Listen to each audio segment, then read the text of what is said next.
தந்தை மகன் தூய் ஆவியாரின் பெயராலே ஆமென். இயேசு கிறிஸ்து அன்புமிக்க சகோதர சகோதரிகளை உங்கள் அனைவருக்கும் கிறிஸ்து இயேசுவின் அன்புள்ள வணக்கத்தை தெரிவித்துக் கொள்கின்றேன்.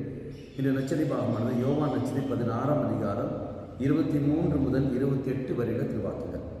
குறிப்பாக 23ஆம் வாக்கியத்தில், நீங்கள் என் பெயரால் தந்தையிடம் கேட்பதை எல்லாம் அவர் உங்களுக்கு தருவார் என உறுதியாக உங்களுக்கு சொல்கின்றேன். நாம் பார்க்கின்றோம், இயேசு நாமத்தில் நாம் என்ன கேட்டாலும் தெய்வம் நமக்கு தருகின்றார். அதான் தொடர்ந்து வரும் வார்த்தைகள், இதுவரைக்கும் நீங்கள் என் பெயரால் எதையும் கேட்டதில்லை, கேளுங்கள் அப்போது நீங்கள் பெற்றுக்கொள்வீர்கள். அப்ப இயேசுவின் நாமத்தினால் நான் எப்படி கேட்க முடியும்? அது கேட்கிற இடம் இல்லை. நாம் பார்க்கின்றோம் திருப்பலி. திருப்பலியில் நம்ம திருப்பலியில் எல்லா ஜெபங்களும் எவ்வாறு முடிகிறது? இவையெல்லாம் எங்கள் ஆண்டவராக இயேசு கிறிஸ்து வழியாக உண்மை மன்றாடுகின்றோம், உண்மை கேட்கின்றோம், உண்மை மன்றாடுகின்றோம். அப்படி பார்க்கின்ற பொழுது எல்லாமே இயேசுவின் நாமத்தினால் தான் எல்லாம் மன்றாடம் வழிகிறது.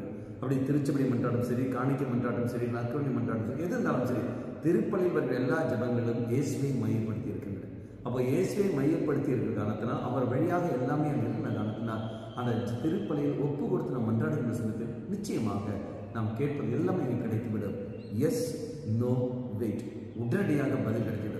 இந்த மன்றாட்டுக்கு உடனே உனக்கு பதில் எஸ், இது இந்த மன்றாட்டு நீ கேட்டுட்டு இருக்கின்றார், இது உனக்கு கிடைக்காது, இது தேவையில்லை, காரணம் இது உனக்கு தீமை விளைவிக்கும், அதனால இது நோ, இது வெயிட் சொல்ற சமயத்தில் நீ கேட்டிருக்கின்றாய், கொஞ்சம் பொறுத்து, இதை உங்களுக்கு நான் தருகின்றேன், இதான் வெயிட்.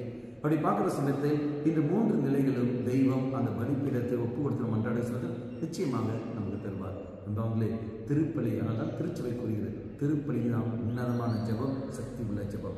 ஆக அந்த திருப்பலியில் எல்லா மன்றாட்டுகளையும் ஒப்பு கொடுப்போம். அதிலிருந்து நமக்கு பதில் வரும். எது தேவை, எது தேவையில்லை, நம்முடைய வாழ்க்கைக்கு எது தேவை, எது தேவையில்லை என்பதை தெய்வம் நமக்கு வெளிப்படுத்துவார். அதுக்கேற்றபடி நம்முடைய வாழ்க்கை நாம் நடத்தி செல்வோம். கண்களை மூடிக்கொள்ளுங்கள். நல்லவனாய் இறைவனே, திருப்பலியில் வேண்டிய தயாரிப்போடு நாம் பங்கெடுத்து வாழ்வதற்கு கிருபையை தந்தது.